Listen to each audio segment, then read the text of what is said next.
Bismillahirrahmanirrahim. Assalamualaikum warahmatullahi wabarakatuh. Innal hamdalillah nahmaduhu wa nasta'inuhu wa nastaghfiruh wa na'udzu billahi min shururi anfusina min sayyiati a'malina. May yahdihillahu fala mudhillalah wa may yudlil fala hadiyalah. Asyhadu an la ilaha illallah wa la syarika lah.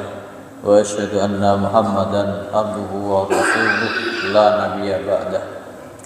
Alhamdulillah, segala puji hanya bagi Allah atas segala nikmatnya, karunia-Nya, anugerahnya. Kita masih bisa berkumpul di masjid yang insyaallah penuh barakah ini. Semoga apa yang kita pelajari bisa menambah keimanan kita kepada Allah Subhanahu wa taala, menambah semangat ibadah kita kepada Allah Subhanahu wa taala. Semoga kita senantiasa menjadi hamba-hamba yang meningkat ketakwaannya, menjalankan perintah Allah semaksimal mungkin dan menjauhi segala apa yang dilarangnya sejauh-jauhnya. Semoga amal ibadah kita diterima di sisi Allah Subhanahu wa taala. Amin ya rabbal alamin. Salawat dan salam kita sampaikan kepada Nabi kita Muhammad sallallahu alaihi wasallam. Semoga kita menjadi manusia-manusia yang kelak bisa ditolong oleh Allah Subhanahu wa taala dan diberi syafaat oleh Nabi kita Muhammad SAW di hari kiamat atas izin Allah Subhanahu wa taala. Amin ya rabbal alamin. Alhamdulillah, insyaallah kita akan bahas nama Allah Subhanahu wa taala An-Nasir atau juga An-Nasir, yang dua-duanya bermakna yang maha penolong, yang menolong manusia. Lalu ada lagi nama Al-Musta'an, yaitu zat yang dimintai pertolongan. Berarti dua-duanya atau tiga-tiganya bermakna bahwasanya Allah Subhanahu wa taala yang maha menolong hambanya. Secara bahasa nasara yansuru, nasron menolong, maka nasron pertolongan, maka pelakunya fa'ilnya an-nasir. Jamaknya ada di dalam Al-Quran dipakai jamak mudzakkar salim an-nasirin nanti di nama yang pertama, dan al-ansor. Al-ansor itu jamak dari an-nasir yang menolong Nabi Muhammad SAW ketika hijrah ke Madinah, maka disebut al-ansor. Nah, ini secara bahasa yang menolong. Kemudian kata an-nasir yang dinisbatkan kepada Allah Subhanahu wa taala itu terdapat hanya satu kali di dalam Al-Quran dan dalam bentuk jamak di dalam surat Ali Imran ayat 150. Tetapi kita baca dari ayat 149-nya, Allah Subhanahu wa taala berfirman, A'udzu billahi minasyaitonir rajim. Bismillahirrahmanirrahim. Ya ayyuhalladzina amanu in tuti'ul ladzina kafaru yaruddukum ala a'qabikum fatanqalibu khasirin. Balillahu maulakum wa huwa khairun nasirin. Nah, ini yang pertama, an-nasir tapi dalam bentuk jamak. Allah Subhanahu wa taala khairun nasirin, sebaik-baik penolong. Ayatnya Allah Subhanahu wa taala firman, ya ayyuhalladzina amanu in tuti'ul ladzina kafaru. Wahai orang-orang yang beriman, kalau kalian mengikuti orang-orang kafir. Apa akibatnya kalau kita mengikuti orang kafir? Yaruddukum ala aqabikum, akan mengembalikan kalian balik kanan ke belakang. Ke belakang kemana? Kekufuran. Yang sudah beriman jadi kufur lagi, tidak beriman lagi. fatanqalibu khasirin. Kalau kalian balik lagi sesudah beriman menjadi kufur, maka kalian akan menjadi golongan orang-orang yang rugi yang serugi-ruginya.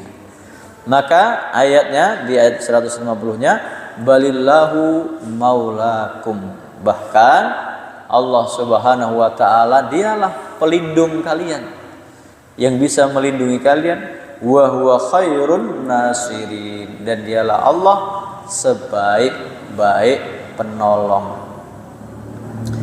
Kenapa kondisi umat Islam yang hampir 1,5 miliar kurang lebih di dunia itu dalam tanda kutip dikalahkan, dijajah, ditindas, dizolimi, dibantai terang-terangan oleh Zionis Israel hari ini, detik ini, waktu ini. Salah satu akibatnya adalah ini, ya ayyuhalladzina amanu in tuti'ul ladzina kafaru, wahai orang-orang beriman, kalau kalian mengikuti orang-orang kafir. Jadi puncak dari ketertindasan umat Islam adalah sekarang, yang itu sudah didesain, sudah direncanakan, sudah direkayasa berpuluh-puluh tahun sebelumnya. Apa yang menjadikan orang beriman atau orang-orang Islam itu lemah? Karena mengikuti orang-orang kafir. Mengikuti dalam hal apa? Dalam segala hal. Pemuda kita, anak-anak kita, masyarakat kita mengikuti, mencontoh, meniru orang kafir dari segala hal. Cara berpakaian, cara berdagang, cara berbisnis, cara berpendidikan, cara berpolitik, dan seluruh aspek kehidupannya terjajah oleh pemikiran orang kafir. Maka di antara jihad yang paling utama, dan ini sejajar antara jihad fi sabilillah, perang langsung seperti yang dilakukan oleh para pejuang di tanah Palestina menghadapi tentara Zionis Israel, ada satu jihad yang lain yang seimbang, setara. Ini disebutkan dalam surat At-Taubah ayat 122. Allah Subhanahu wa taala berfirman, wa ma kanal mu'minuna liyanfiru kaffah, dan tidak selayaknya orang-orang beriman itu semuanya pergi perang. Karena perang itu adalah puncak akibat dari rekayasa mereka. Sebelum perang didesain dulu masyarakatnya, digiring opininya, didesain pemikirannya, didesain cara ekonominya, didesain pendidikannya. Wa ma kanal mu'minuna liyanfiru kaffah, tidak selayaknya seluruh orang beriman itu berangkat perang. Falaula nafara min kulli firqatin minhum ta'ifatul liyatafaqahu fid-din, maka hendaknya ada sekelompok dari setiap masyarakat orang-orang beriman liyatafaqahu fid-din, untuk tafakuh, mendalami ilmu agama. Kenapa kita dijajah oleh kapitalisme, yang itu jelas sistem ekonomi orang kafir? Kenapa kita dijajah dengan pendidikan sekuler? Kenapa kita dijajah dengan sistem politik yang sekuler? Karena kita menjauh dari ilmu agama. Maka setara levelnya orang yang berjuang melawan pemikiran-pemikiran orang-orang kafir. Kenapa? Supaya tidak terpengaruh dan tidak terjerumus orang-orang beriman itu kepada pemikiran mengikuti kehendak orang kafir. Liyatafaqahu fid din wa liyundiru qaumahum idza raja'u ilaihim la'allahum yahdzarun.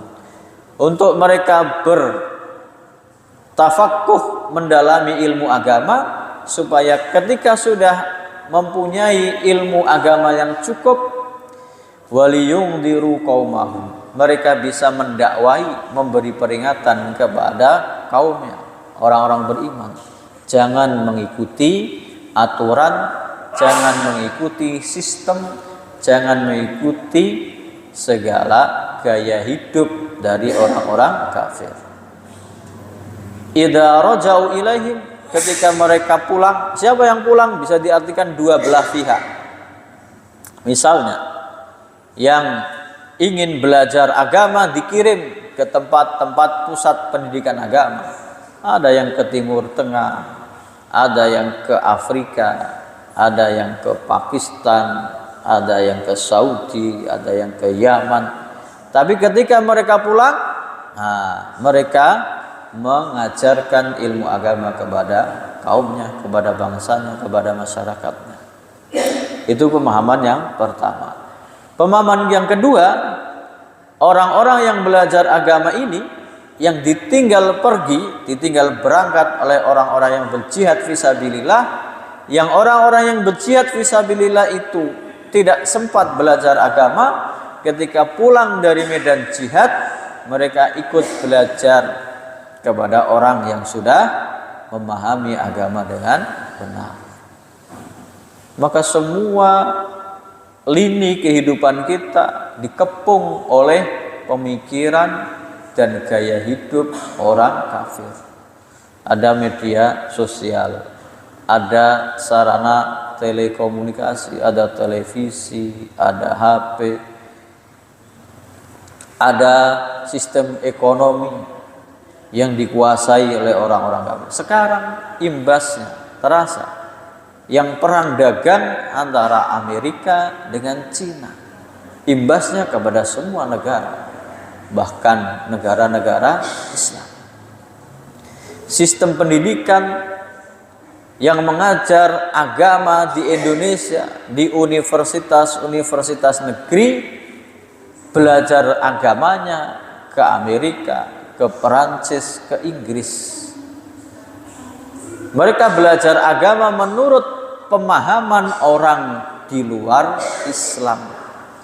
Ketika pulang ke Indonesia, ya sudah, menyalah-nyalahkan orang yang memahami, mempelajari agama dari sumbernya yang asli, dikatakan sebagai radikal, fundamentalis, orang yang kolot, orang yang tidak mau berkembang, dan seterusnya, dan memisahkan antara agama dengan kehidupan sehari-hari. Berarti untuk bisa mendapat pertolongan Allah Subhanahu wa taala, di antaranya dengan berjihad lewat perang pemikiran, membantah pemikiran-pemikiran yang dibawa oleh orang-orang kafir. Dan ternyata itu berlaku sudah beratus-ratus tahun, berabad-abad. Ada yang namanya orientalis, diutus dari orang-orang barat untuk mempelajari orang Islam, mempelajari ajaran Islam, pura-pura masuk Islam, lalu ingin mencari kelemahan umat Islam. Bagaimana kelemahannya? Ya ini, intuti ulladina kafar. Kalau kalian mengikuti orang kafir, mentaati orang kafir, memisahkan orang Islam dari agamanya. Kalau orang Islam sudah jauh dari agamanya, mudah untuk dikalahkan. Tidak ada lagi teori mereka yang mengetahui al-wala wal bara, loyalitas dan keperpihakannya. Berpihaknya kepada siapa? Karena pemikirannya sudah mengikuti orang kafir. maka hendaknya kita kembali untuk mempelajari agama ini dari sumbernya yang asli. Ini ayat pertama yang membahas tentang Allah Subhanahu wa taala yang melindungi kita, balillahu maulakum wa huwa khairun nasirin. Bahkan Allah Subhanahu wa taala pelindung kalian dan dialah sebaik-baik penolong. Sedangkan An-Nasir, kalau yang tadi khairun nasirin, sebaik-baik penolong, 4 ayat berikutnya adalah An-Nasir, yang maha penolong. Kalau tadi nanya panjang, Nasir. Kalau ini nanya pendek, shotnya yang panjang, Nasir. Sama artinya yang maha penolong. Ayat-ayatnya berkaitan dengan jihad fi sabilillah. Di antaranya di dalam surat Al-Anfal ayat 40. Ini kalau kita lihat Al-Anfal, ini dari ayat 1. Ini berkaitan tentang harta rampasan perang ketika terjadi perang Badar, perang terbesar yang dijalani oleh Nabi Muhammad SAW, dan kemenangan terbesar yang pertama tahun kedua Hijriah yang didapatkan oleh umat Islam. Ayat 39-nya Allah Subhanahu wa taala berfirman, wa qatiluhum hatta la takuna fitnatu wa yakuna ad-dinu kulluhu lillah. Fa in intahau fa innallaha bima ya'maluna basir. Dan perangilah mereka. Siapa mereka? Orang-orang kafir. Hatta la takuna fitnah, sampai tidak ada lagi fitnah. Jadi ada 2 pokok tujuan besar dalam jihad fisabilillah, yaitu yang pertama mewujudkan keadilan, menghilangkan kedoliman, dan yang lebih utama lagi menegakkan kalimat Allah. Wa qatiluhum hatta la takuna fitnah, dan perangilah mereka orang-orang kafir itu sampai tidak ada fitnah, tidak ada kedoliman. Wa yakuna ad-dinu kulluhu lillah, dan supaya agama ini semuanya milik Allah, mengikuti ajaran Islam. Maka opsinya ketika Islam yang menang, aturannya bagai aturan agama Islam. Orang kafir apakah boleh hidup? Boleh. Lakum dinukum waliyadin, bagi kalian agama kalian, bagi kami agama kami, bagiku agamaku. Tapi ketika Islam yang berkuasa, maka aturannya adalah aturan syariat Islam. Fa in intahau, kalau mereka berhenti tidak memerangi kalian, tidak memerangi umat Islam, fa innallaha bima ya'maluna basir. Sungguhnya Allah Subhanahu wa taala Maha mengetahui atas apa-apa yang mereka lakukan. Nah, kalau mereka mau taat, kalah, tunduk kepada umat Islam. Sebaliknya, wa in tawallau fa'lamu annallaha maulakum ni'mal maula wa ni'man nasir. Kalau mereka tetap berpaling, tidak mau masuk Islam, tidak mau tunduk dalam kekuasaan orang Islam, fa'lamu annallaha maulakum, maka ketahuilah bahwasanya ketika kalian berjihad fisabilillah, fa inna annallaha maulakum, Allah Subhanahu wa taala pelindung kalian, yang melindungi kalian. Ni'mal maula wa ni'man nasir. Allah Subhanahu wa taala sebaik-baik pelindung dan sebaik-baik penolong. Maka pasukan yang hanya 300 belasan orang dari umat Islam dengan senjata terbatas, hanya 1 atau 2 orang penunggang kuda, yang lainnya jalan kaki, berperang dengan 1000 pasukan kafir Quraisy, yang menang yang 300 dengan kemenangan yang gemilang, karena ditolong dan dilindungi oleh Allah Subhanahu wa taala. tapi sistemnya jelas. Yang dibela tujuannya kebenaran, menegakkan keadilan.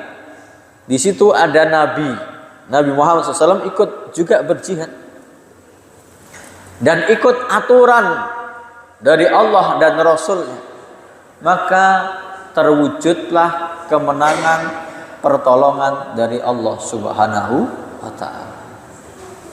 Nah, berikutnya di tahun ketiga Hijriah, jihad fisabilillah sama di perang Uhud, ingin menegakkan agama Allah bersama Nabi, bersama Rasulullah SAW. Hanya gara-gara segelintir pasukan yang tidak mentaati perintah Rasulullah, terjadi kekalahan. Maka kemenangan itu sistemnya pakai sistem orang Islam, sistem agama Islam, mengikuti petunjuk Nabi Muhammad SAW, tidak menyelisihinya.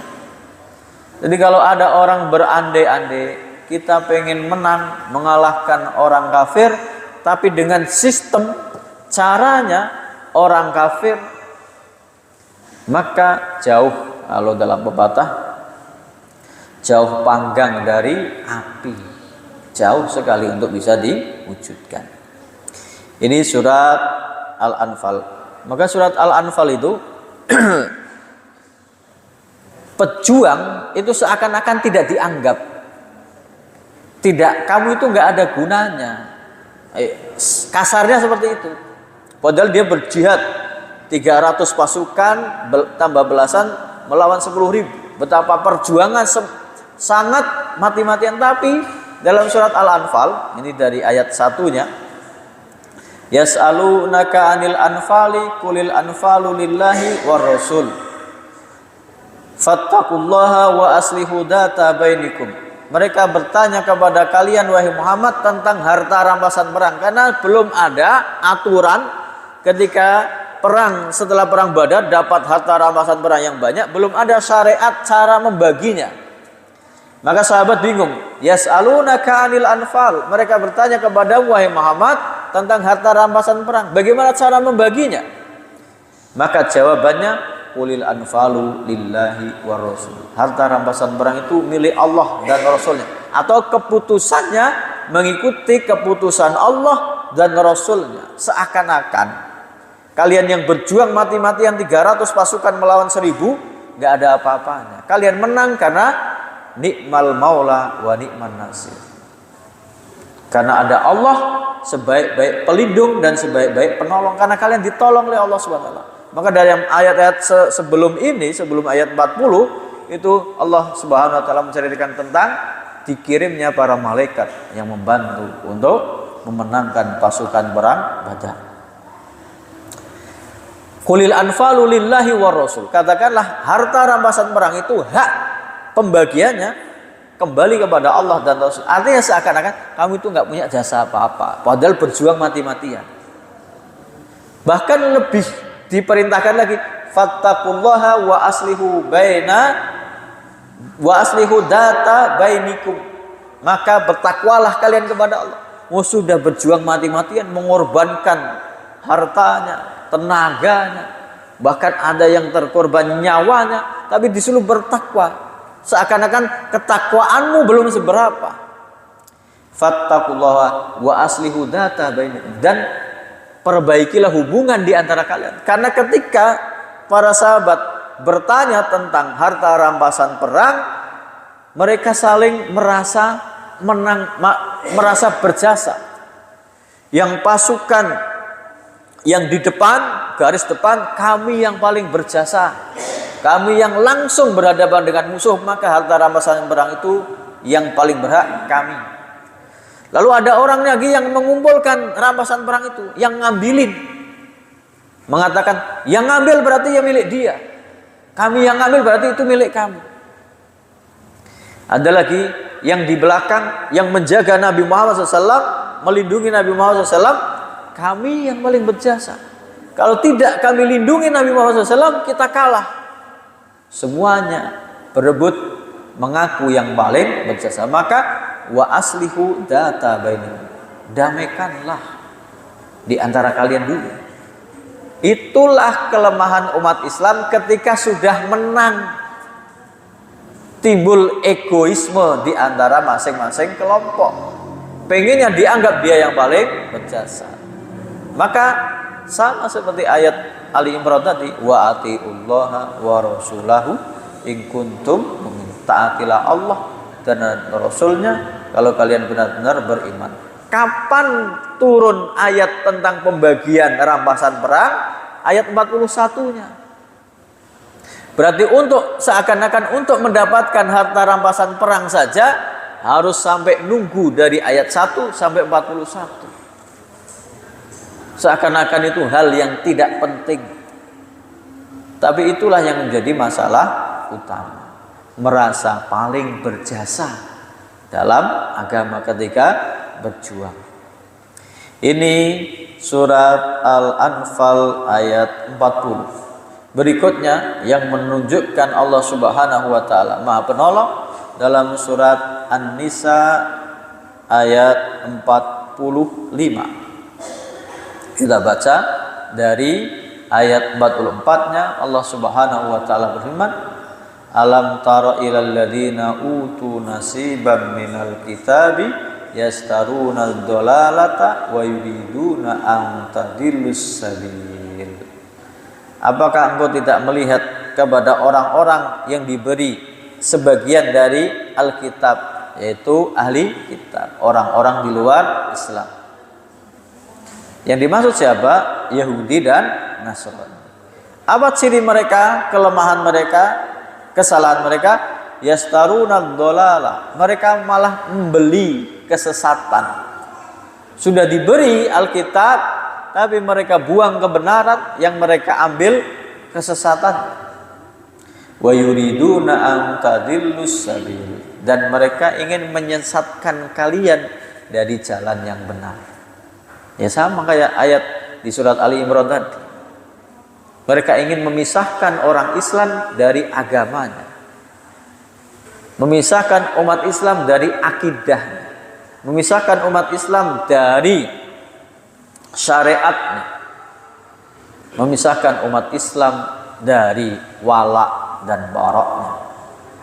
Maka ayat 45-nya surat An-Nisa, Allah Subhanahu wa taala berfirman, wallahu a'lamu bi a'daikum wa kafa billahi waliyan wa kafa billahi nasira.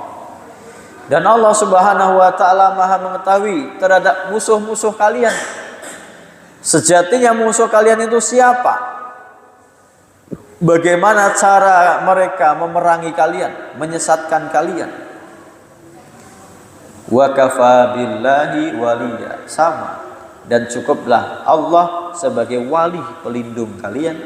Wa kafa billahi nasira. Dan cukuplah Allah menjadi penolong bagi kalian.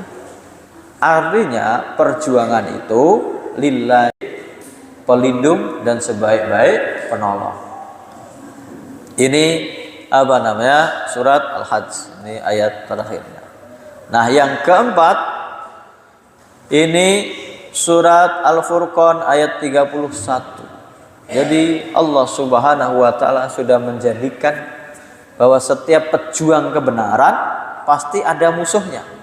Pasti ada yang akan menentangnya, menghalanginya, memeranginya. Maka Allah Subhanahu wa taala berfirman, wa kadzalika ja'alna likulli nabiyyin aduwwan minal mujrimin wa kafa bi rabbika hadiyaw wa nasira. Dan demikianlah telah kami jadikan bagi setiap nabi aduwan, akan ada yang memusuhinya, ada musuhnya.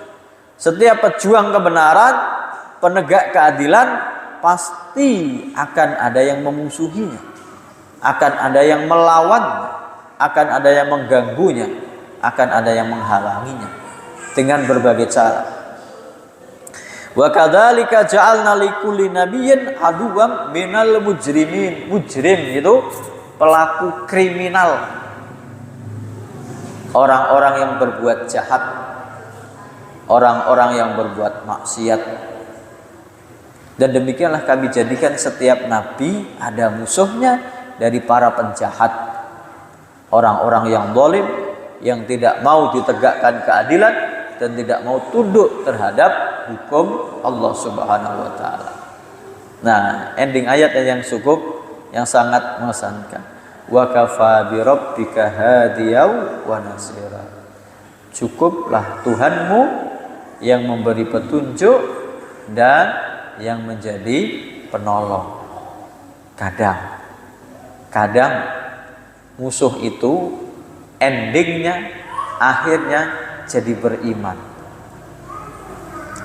Betapa kerasnya permusuhan yang dilakukan oleh Abu Sufyan.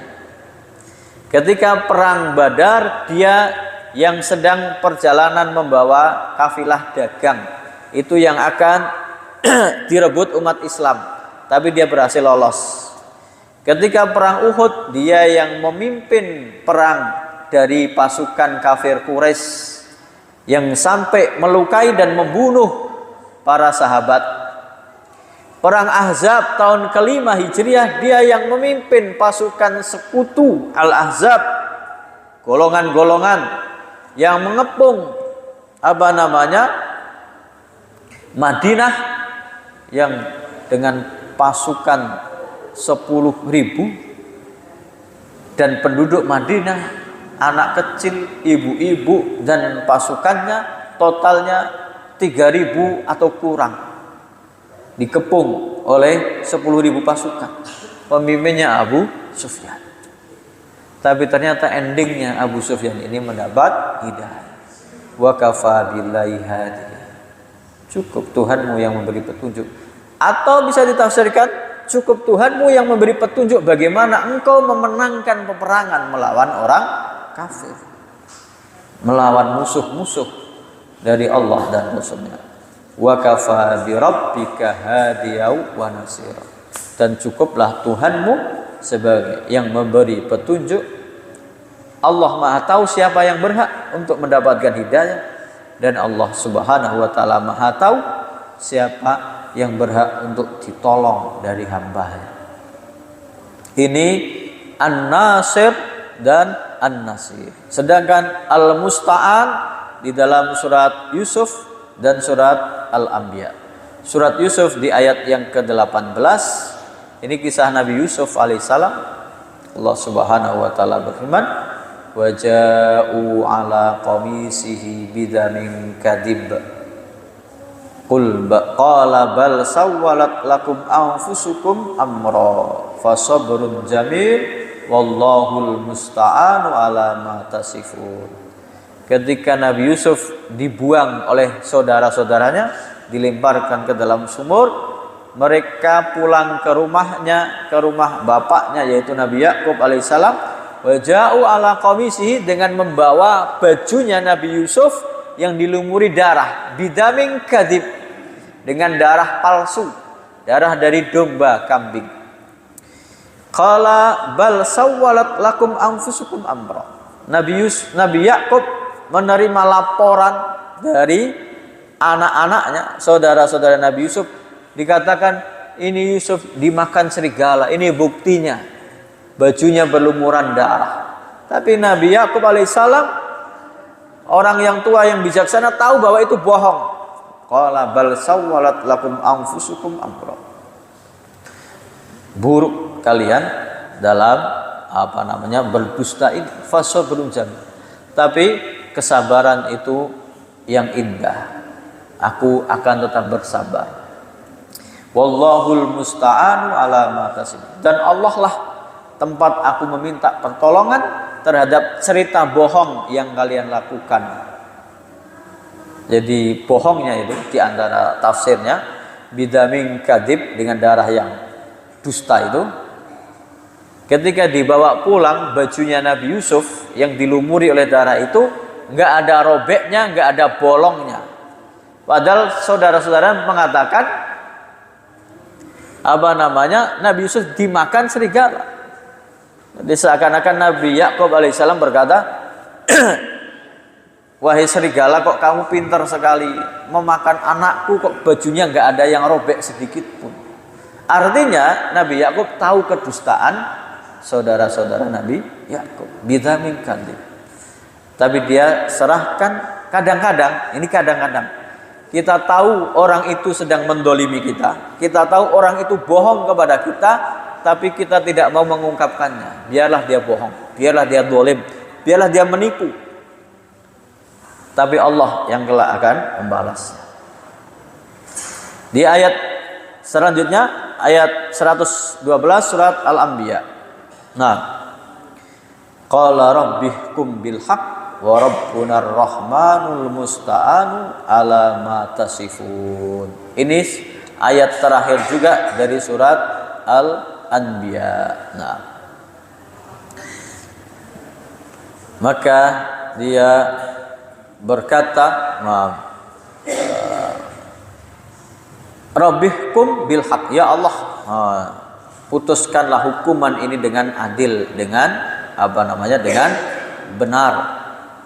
Wa rabbuna ar-rahmanul musta'an, dan Tuhan kami adalah Tuhan yang maha penyayang, al-musta'an, yang tempat kita memohon pertolongan, ala matasifun, atas segala kebohongan yang mereka dustakan. Ini perkataan Nabi Muhammad SAW. Ya Allah, tunjukkanlah, putuskanlah di antara kami dengan orang-orang kafir. Ketika Nabi Muhammad dituduh sebagai orang gila, ketika Nabi Muhammad dituduh sebagai dukun beramal, ketika Nabi Muhammad dituduh sebagai pemecah belah bangsa Arab, maka ya Allah, tunjukkanlah mana yang benar dengan cara keadilan. Wa rabbuna, dan Tuhan kami, ar-Rahman, yang maha pengasih, al-Musta'an, yang pantas, yang layak untuk dimintai pertolongan, ala matasifun, dari apa-apa yang kalian sifati. Kalau kita ingin ditolong oleh Allah Subhanahu wa taala, maka tolonglah agama Allah Subhanahu wa taala. Dalam surat Muhammad ayat yang ke-7, Allah Subhanahu wa taala firman, ya ayyuhalladzina amanu in tansurullaha yansurkum wa yusabbit aqdamakum.